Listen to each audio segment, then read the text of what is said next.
Díomh cóide agus tá fáilte roimh go léir. Good morning, everyone, and you're very welcome. My name is Anne Lanigan, and I am head of the Local Enterprise and Regions Division in Enterprise Ireland. As I'm sure most of you know, Enterprise Ireland is a government agency responsible for the development of Irish-owned enterprise. I would like to thank you all for joining us today as we break down the latest changes to AI regulation and what this will mean for Irish SMEs. This is the fourth session of a six-part series delivered in partnership with Vulcan Consulting, designed to help you navigate evolving European and national policy. The goal of this series is to demystify complex legislation and provide you with practical insights and actionable advice. Over the next hour, we will unpack what you need to know about AI compliance in Ireland and answer any questions you may have. I'm delighted to be joined today by a fantastic panel of speakers. To begin, we have Stef, Clement and Jack Kiely from Vulcan Consulting, followed by Paul Browne from Enterprise Ireland and Julia Palma from CeADAR. If you do have questions during the session, please put them in the chat function available and we'll have time to address some of them at the end. We would also like to note to everyone before we commence that this session will be recorded. With that, I'll hand over to Stef and Jack to get us started. Thanks, Anne, and hello, everyone. My name is Jack Kiely, and I'm account manager based in Vulcan's Dublin office for the past 3 years, working government relations with a focus on policy issues relevant to the technological and pharmaceutical sectors. I will now pass on to my colleague Stef to introduce himself. Hello, everyone. I'm Stef Clement. I'm working for Vulcan in Brussels, specialized in the EU's competition, innovation, and digital policy. At Vulcan, we work at the intersection of both Irish and EU policy and how it affects business operations, helping companies translate legislation into practical systems that work on the ground. Today, we'll do exactly that for the AI Act and how Ireland will implement its parts. Before we go into a bit more granular detail on the Act, let's step back and get the bigger picture. The AI Act is the first AI legislation proposed worldwide in the form of a regulation, meaning it applies directly in every EU member state without a national law needing to transpose it, although we'll examine what is needed from the Irish government later on. The goal is to harmonize the rules so AI is safe, predictable, and trustworthy, while giving legal certainty and ensuring that the EU market for AI operates transparently and fairly for the benefit of businesses like yours. It applies to practically anyone involved with AI in the EU, including providers, users, importers, and distributors. Terms we'll dissect in a bit. It covers everything from specific applications like recruitment algorithms to general purpose AI models, such as ChatGPT and other large language models. The Act uses a risk-based approach, meaning AI isn't treated equally. Instead, it looks at the risk it poses in 4 categories. Unacceptable, which is banned outright, high risk, which is heavily regulated through this AI Act, limited risk, which mostly involves transparency obligations, and minimal risk, which equals minimal requirements. We'll unpack all of that as we go. But first, let us get into the who's who in this law, because a lot depends on your role. Providers develop or place AI on the market under their own name. They build it, so they're responsible for it. That's why they carry the heaviest obligations regarding safety, transparency, risk management, documentation, and post-market monitoring.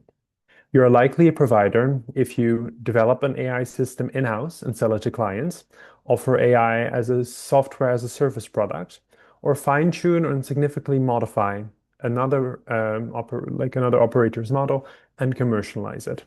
So in short, if your logo is on it and you profit from it, the AI Act probably sees you as a provider. A provider coming from outside the EU will need an importer to bring in their AI system. The importer must check the system meets EU requirements before sale or deployment. You might be an importer if your duties include reselling AI software from, let's say, an American or Asian vendor, or integrating a non-EU AI system into your product and selling it in Europe. Even if you didn't build it yourself, you're responsible for checking it. Non-EU providers also need an authorized representative to act as a local point of accountability. In other words, someone must legally stand behind the AI system from outside the EU, such as a European law firm, compliance consultancy, or a subsidiary acting on behalf of a foreign company. Providers also need distributors. These are the entities that make an AI system available on the European single market. Their role is to ensure that the AI system complies with the AI Act's requirements, is correctly labeled, and includes the necessary instructions for safe and proper use. Users are the ones operating these systems for their own purpose. This is where most SMEs will land. High-risk AI users must monitor, report incidents, and follow operational rules. You are a user if you are, for instance, using AI tools for recruitment, marketing, forecasting, or customer service, or internally deploy chatbots, recommendation engines, or analytical tools.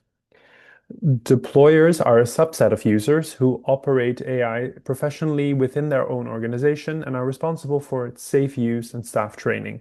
You're likely a deployer if you decide how AI is used, integrate it into your processes, or train staff on its outputs.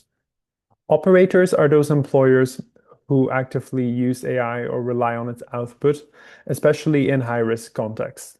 You're likely an operator if you make decisions based on AI outputs, interact with AI in real time, or work in safety critical or regulated environments. Examples include things like engineers supervising AI-controlled machinery, clinicians using AI for diagnosis, and credit officers relying on AI risk scores. The takeaway here is, if AI strongly influences your decision, the AI Act expects extra care. Most of you will be users or deployers and not providers, but the moment you build, modify, rebrand, or resell AI, your role and thus your obligations can change. That's why understanding who you are under the law is step one.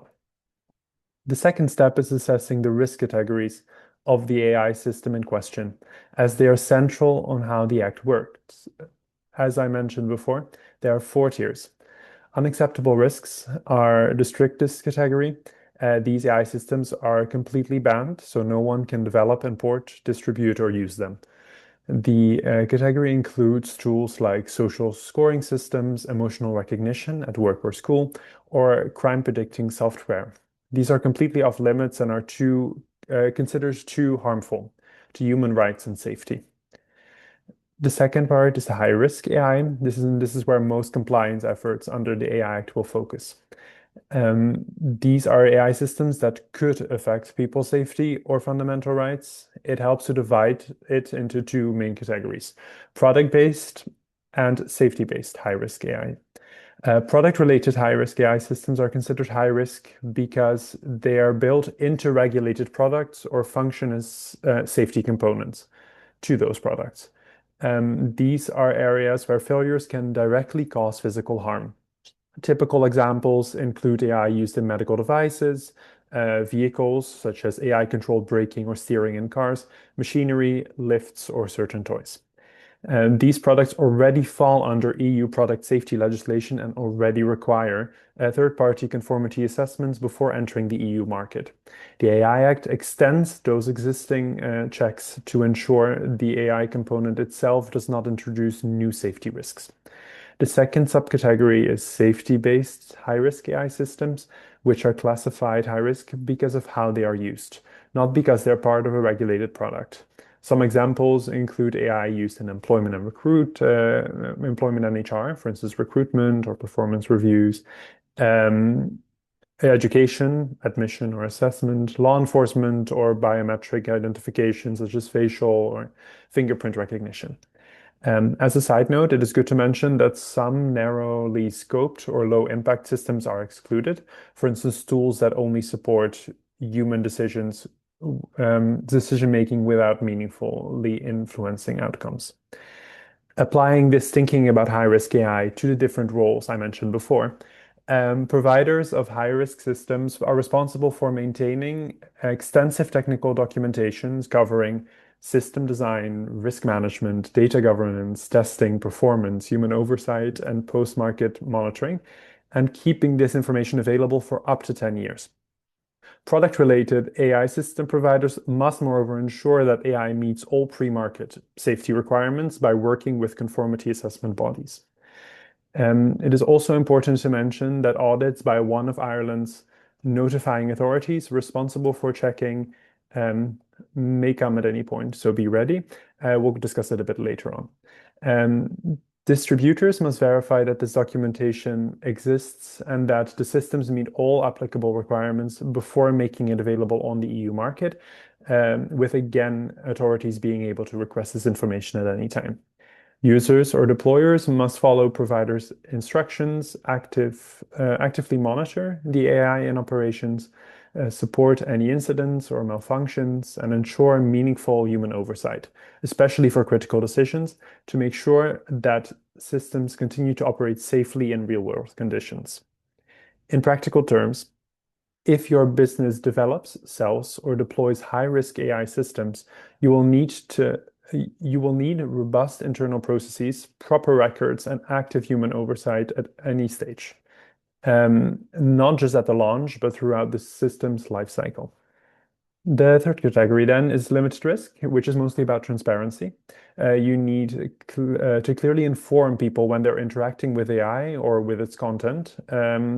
Providers, importers, and distributors must make sure this information is available and understandable. In practice, this could mean adding disclaimers on a chatbot, labeling AI-generated content, or alerting customers if AI is used in decision-making. The last one, limited risk, minimal risk AI, is lightly regulated. Obligations are minimal and mainly cover common sense checks and good governance. In practice, most everyday AI tools will fall here, like basic analytics or recommendation engines, where there's little risk to safety or human rights. Then on to what happens next. The AI Act entered into force in August of 2024, but implementation is phased.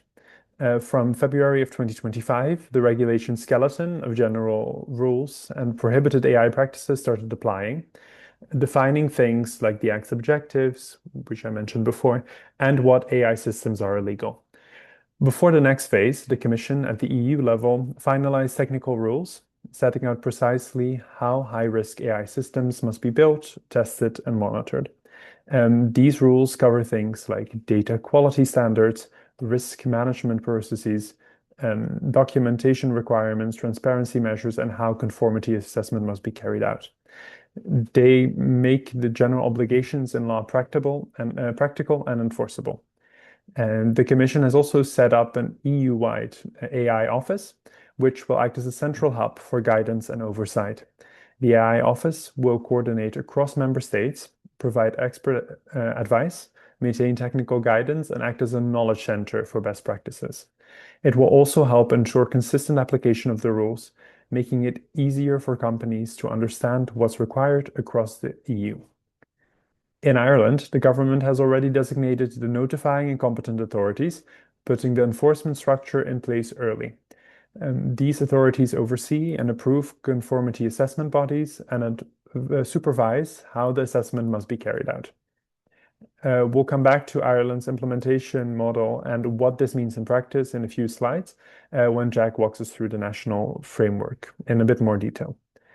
Next step in the phase timeline is August of 2025, or was August of 2025, when the high-risk AI classifications, general purpose AI rules, governance structures, and penalties started applying. This is basically everything but high-risk AI systems rules. The general purpose AI rules set requirements for broad AI models that can be used in many different applications, ensuring they're safe, documented, and monitored, even before being deployed in specific systems. In August of this year, 2026, the full regulation is scheduled to apply, including the main requirements for safety-based high-risk AI systems, apart from the product-based high-risk AI systems, for instance, those, again, in medical devices, machinery, or toys, which start applying from August of 2027. But uncertainty remains surrounding some of these dates. Some of you might know the European Commission has been working on cutting red tape on the European level and simplifying regulations across sectors. One of these packages is focused on AI, namely the Digital Omnibus. It delays some of the high-risk obligations to give companies and member states more time to prepare. The proposed changes say that these obligations will apply 6 months after the Commission confirms that support measures are in place, or by December of 2027 at the latest for safety-based high-risk AI.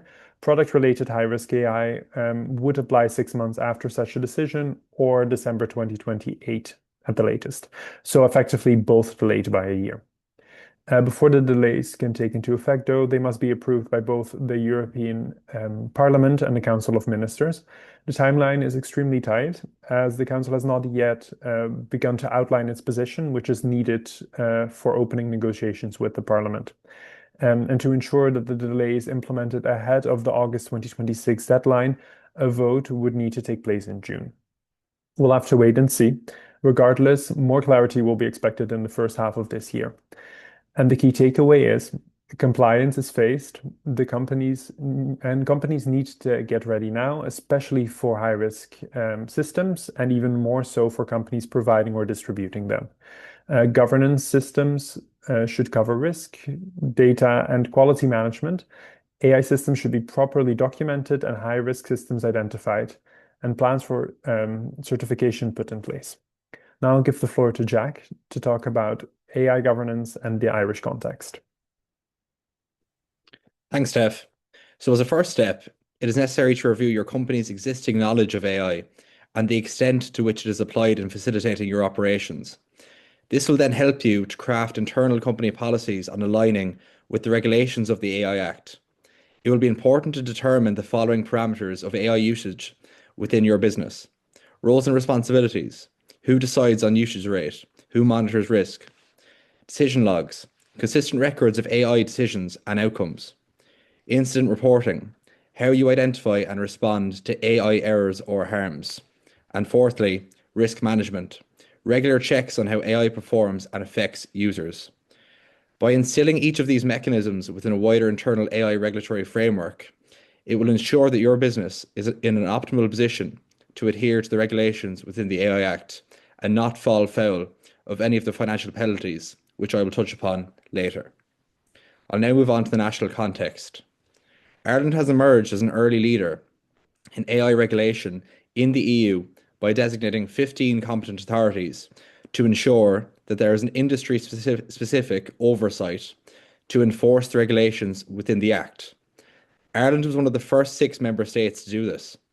The Irish government's announcement of the designation of these authorities last September introduced one of the most substantive regulatory frameworks established under the EU AI Act.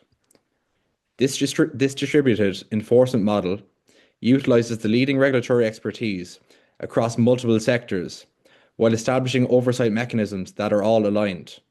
It is now the case that a considerable number of fellow EU member states are analysing the example set by Ireland when developing their own frameworks to implement the regulations within the Act. It is of course worthwhile to reflect upon that Ireland's comprehensive approach occurs against a backdrop of fragmented global AI governance with strong elements of polarisation amidst a race for dominance amongst the global superpowers. While the United States pursues executive orders and congressional hearings, and China implements its own AI regulatory framework, the EU AI Act represents the most systemic attempt at collective AI regulation worldwide. It is also necessary to reference Ireland's national AI strategy.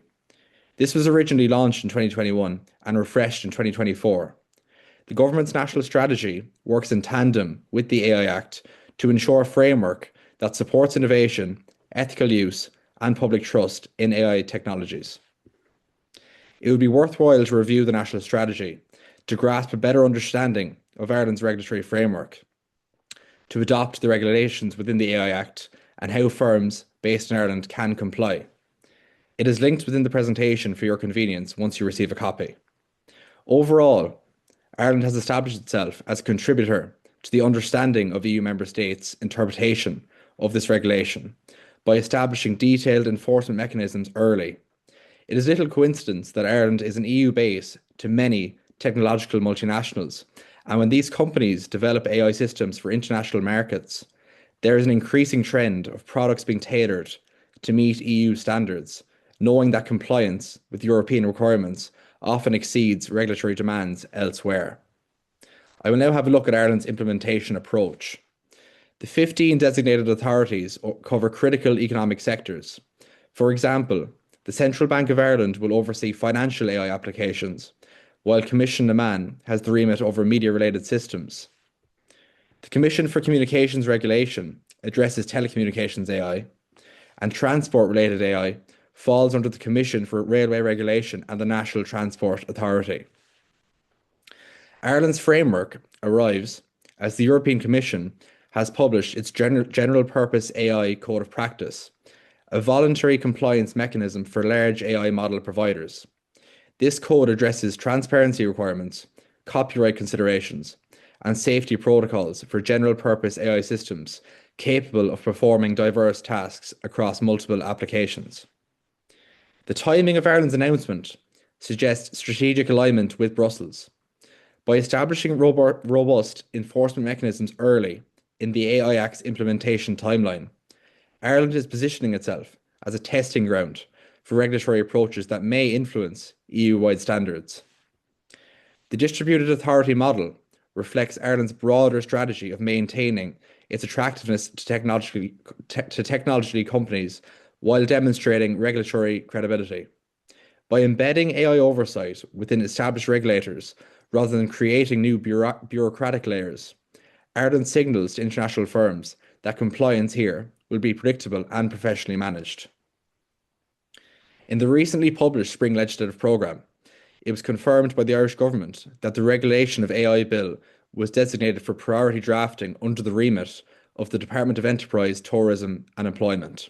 In terms of legislative progress, it can be expected that the regulation of AI Bill will be published in Q3 of this year, with it going through the legislative stages under the oversight of the Joint Oireachtas Committee on Enterprise, Tourism and Employment in Q4.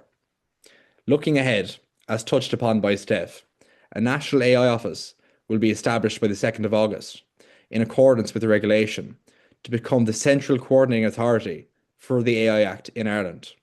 This office will be responsible for 4 critical functions: coordinating competent authority activities to ensure consistent implementation of the EU AI Act, serve as the single point of contact for the EU AI Act, facilitate centralised access to technical expertise by the other competent authorities as required, and finally, drive AI innovation and adoption through the hosting of regulatory sandboxes. A regulatory sandbox is a tool allowing businesses to explore and experiment with new and innovative products, services, or businesses under a regulator's supervision, and act as a focal point for AI in Ireland. I will now have a look at the question I'm sure you're all wondering, the so what for Irish SMEs.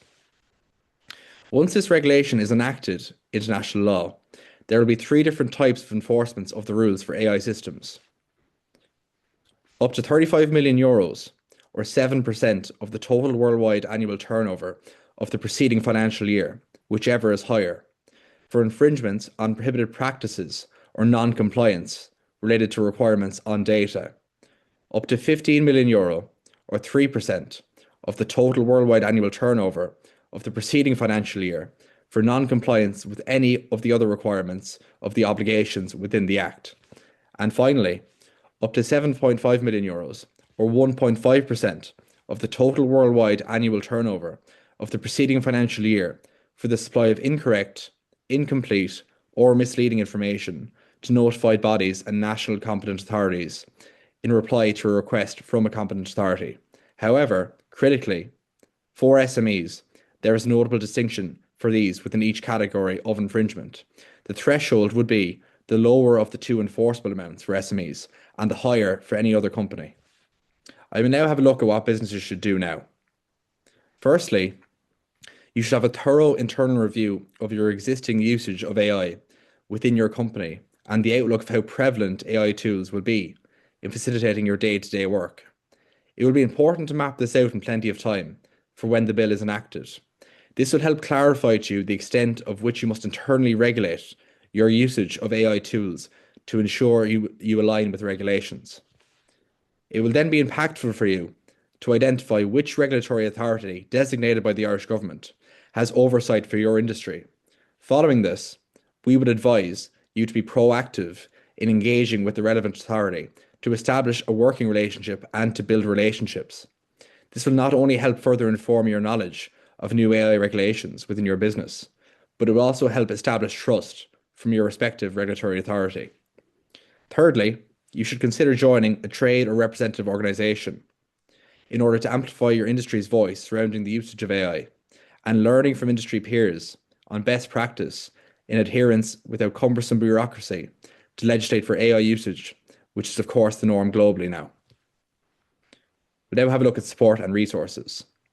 Similarly, as to the point made in the next steps you should take following this webinar, dependent on which of the 15 regulatory authorities has oversight on the industry in which you operate, you can engage with the authority in question to test compliance approaches before full market deployment, reducing regulatory uncertainty that has historically deterred innovation in highly regulated sectors.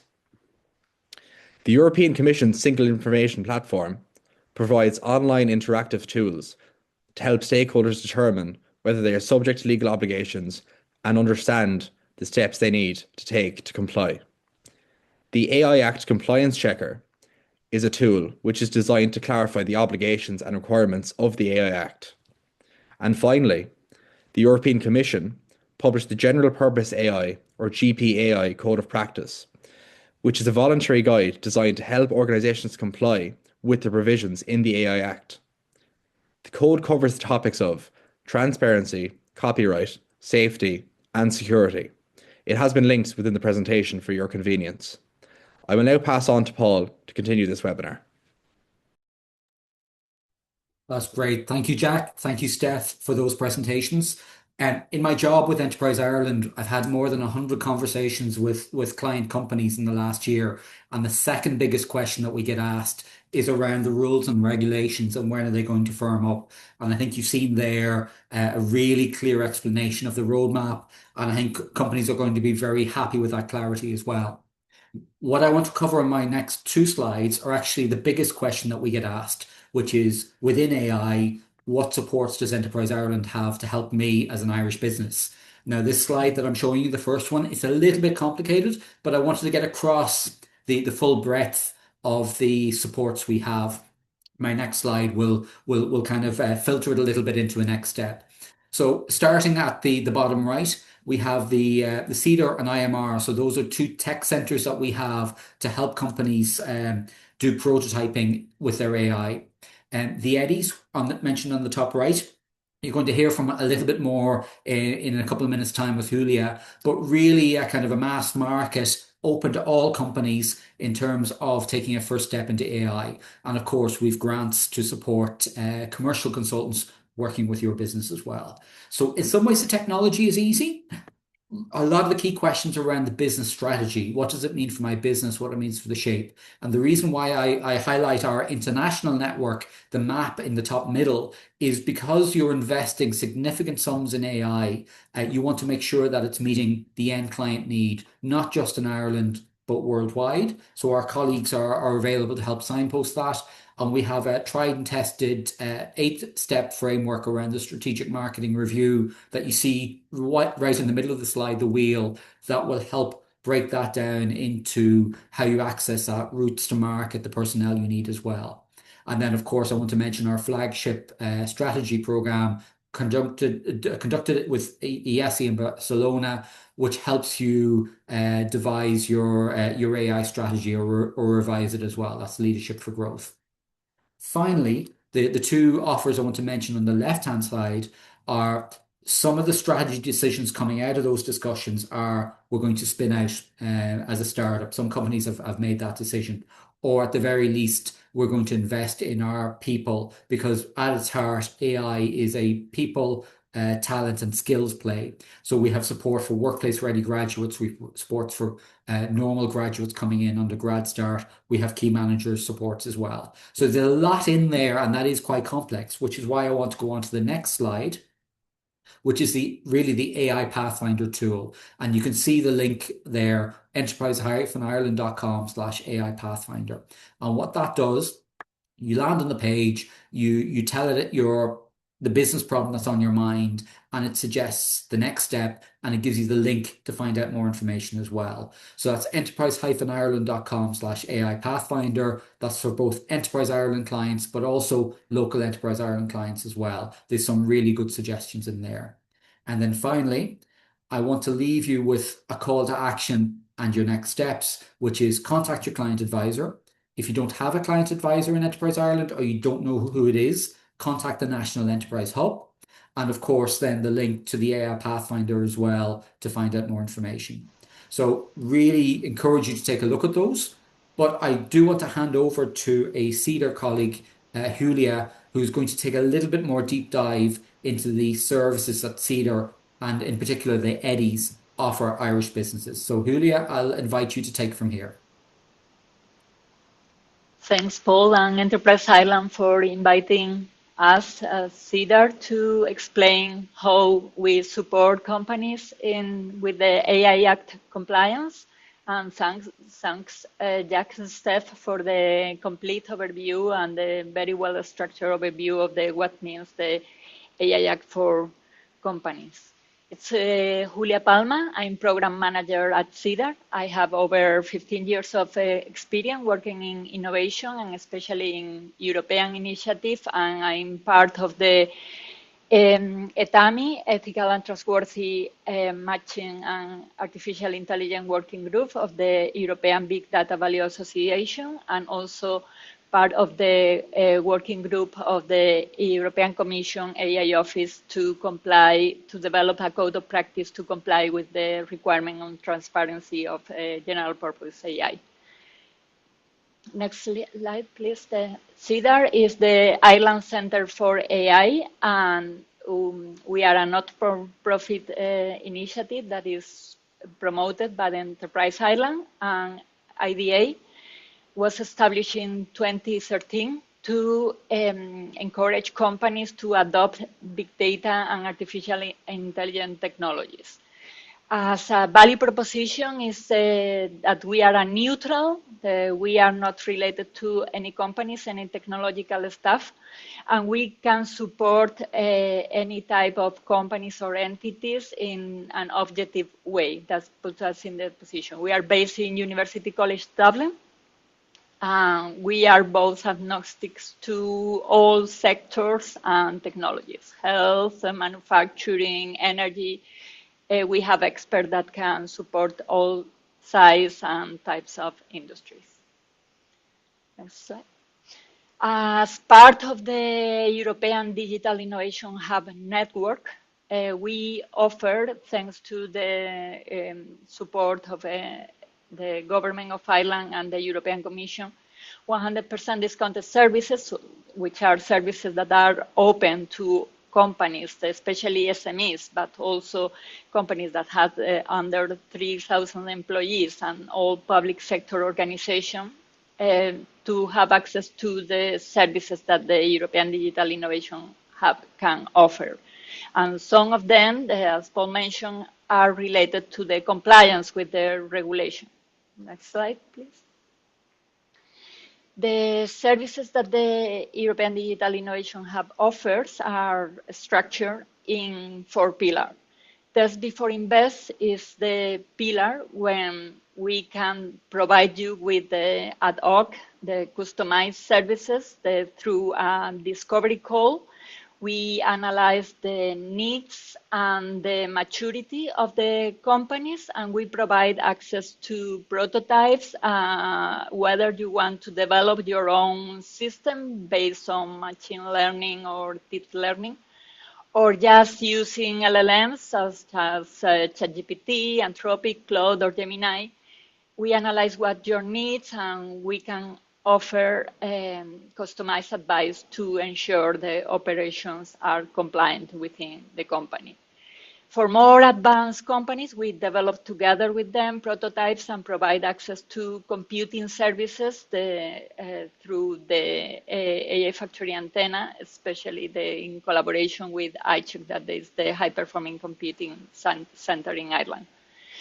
In the majority of cases, however, here is where we support companies in demystifying what are the obligations of the AI Act, but also identifying the risk levels and improving the developments by design, using co-creation and human oversights, and also implementing policies and helping them, especially with the transparency, the governance, and the robustness obligation that comes with the AI Act. And the pillar of skills developments, we include ad hoc training for companies inside, but also training for all levels of users in companies or institutions, from general awareness to upskilling technical staff, or teaching the managers what are the implications for the companies.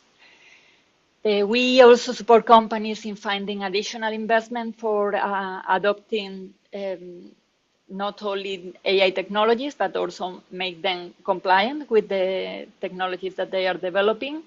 And we support the access to our networks of the stakeholders and helping find the right partner for establishing compliant and successful collaboration. Next slide, please. As part of our commitment to support Irish entities, we collaborate with the National Artificial Intelligence Office in developing and shaping the strategies and the services that the AI regulatory sandbox are going to start offering this year in August, and also providing access to the AI factories through the antenna.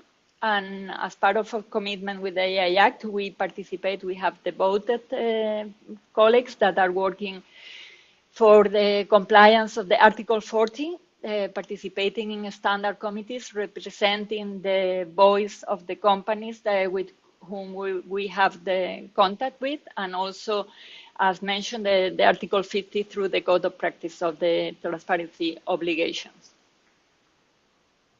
Next slide.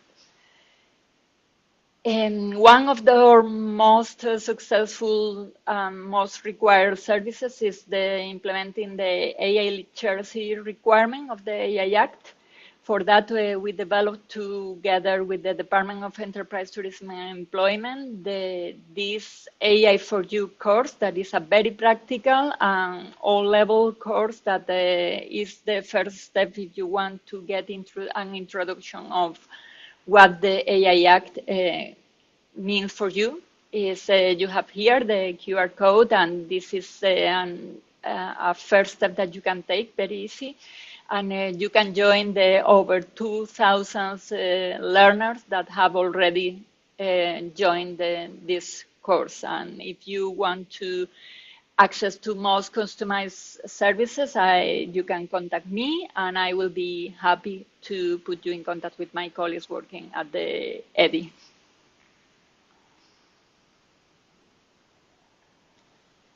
We know that regulation can seem overwhelming, especially after the thorough presentation of today, but you are not alone, and Enterprise Ireland have presented all the services that it has, and we are here to help you, whatever your maturity level is, and this is part of the objectives of today's session, so I think it's time for the Q&As. Thank you very much. Thank you, Julia, and thanks to all of our speakers. That was a really helpful overview of the regulation and the supports available to comply with it. So hopefully our client and business representatives on the call now have a bit more of an understanding of what's coming down the line and feel more comfortable with how you're going to prepare. We have some time for questions, and I see a few questions have come in. So I'll start to work through those now. If we don't get to go through them all, we will do our best to follow up with you after the webinar and provide further guidance at that. But let's get started on the questions. And the first one, which is probably to Vulcan. If my organization trains an agent within Microsoft's Copilot, would it then be considered a provider? Yes, thanks, Anne, and thanks to the person asking the question. I'll take it. The short answer is yes, but potentially.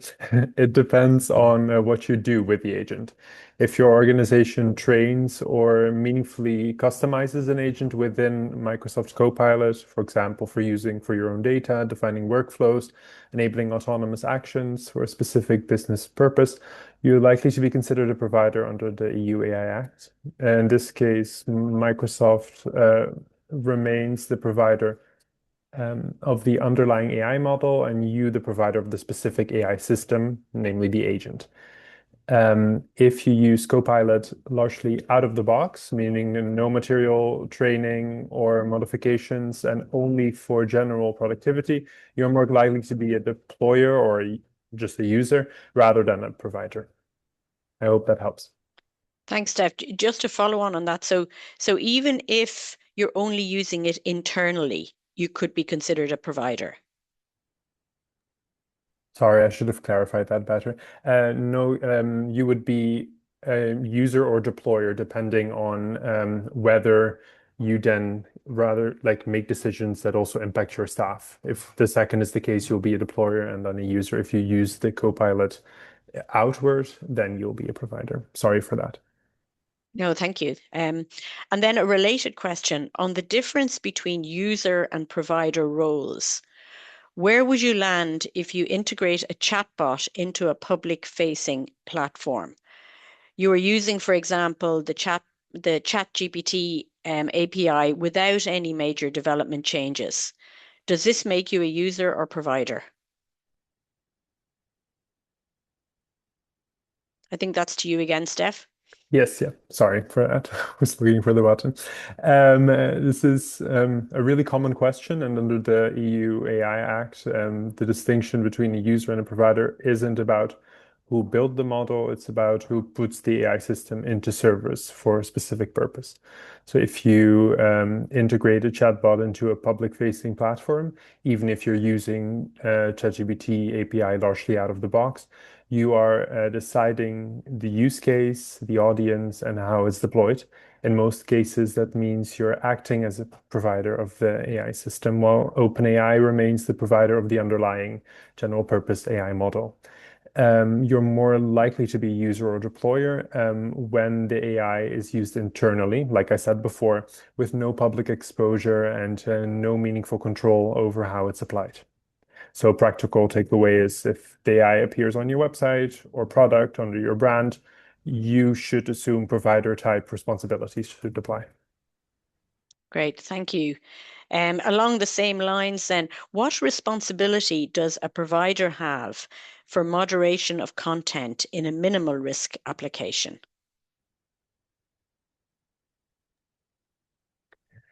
In a minimal risk AI application, like I said before, it's with minimal obligations. So provider obligations around content moderations are also very limited. Under the EU AI Act, providers of minimal risk AI systems do not have general obligations to proactively monitor or filter content by its systems or output by its systems. The Act does not require risk management systems or all of the things that high risk AI systems would need. That said, providers will still have some baseline responsibilities, so complying with the general EU law and the general parts of the AI Act, including data protection, consumer protection, and just like more base laws like equality. And also meet transparency obligations, which are important for also for minimal risk AI provider, sorry. And this is so these were applicable, and then also avoid deploying systems in a way that would fall under the prohibited practices. So there is still some monitoring, but it's very low-key, so to say. Great, thank you, Stef. And I'm not sure if this is you or Jack, the next question, but does certification to ISO 4200, or what is it, 42001, cover the requirements of the AI Act?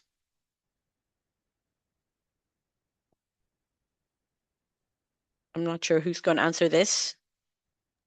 If I can come in. Sorry. Yeah, thanks, Jack. Sorry. Yeah, I'm happy. Sorry, Paul. So the short answer is no. The certification does not, on its own, mean that an organization complies with the EU AI Act. So it's a management system standard for AI governance, and it helps organizations put in place structures, policies, and processes for managing AI risks responsibly.